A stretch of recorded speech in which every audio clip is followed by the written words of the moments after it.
मेरी प्यारी बहनिया बनेगी दुल्हनिया।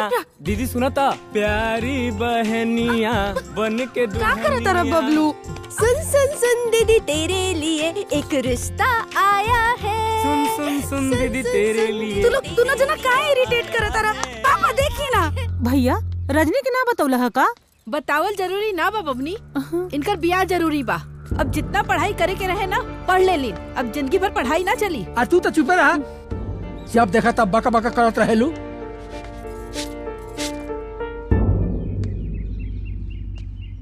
हाँ बेटा, हम तारा के काहे खातिर भुला गए रही। काल तारा खातिर लड़का देखे जाता नहीं। अगर बात बन जाई लगे हाथ बर 6 कदम।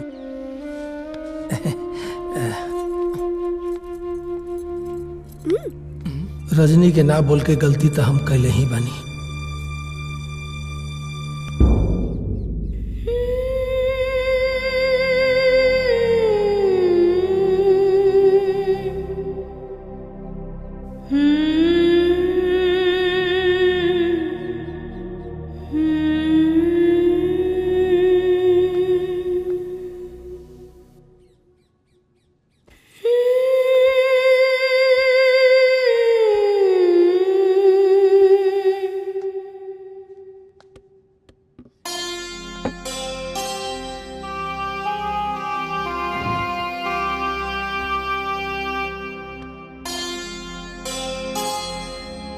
बेटा,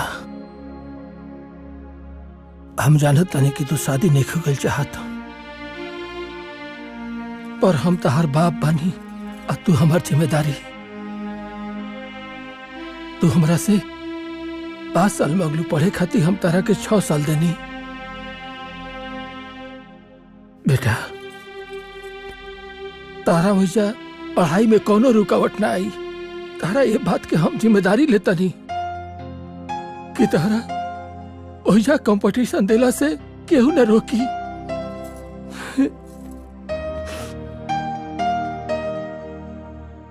तेरा सोच बेटा, तोरा आगे एक छोट बहन बिया।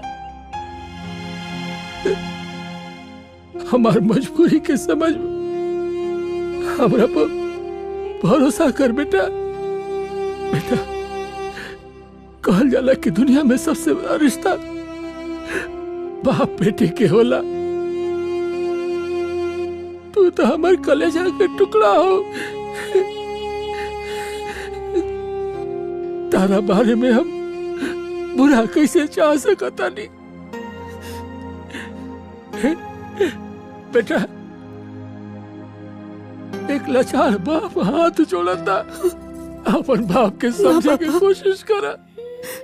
आप का करता नहीं? आपके हाथ खाली हमके आशीर्वाद देवे खातिर बनल बा। अब जॉन का हम वही करब, हम रोई मत बेटा।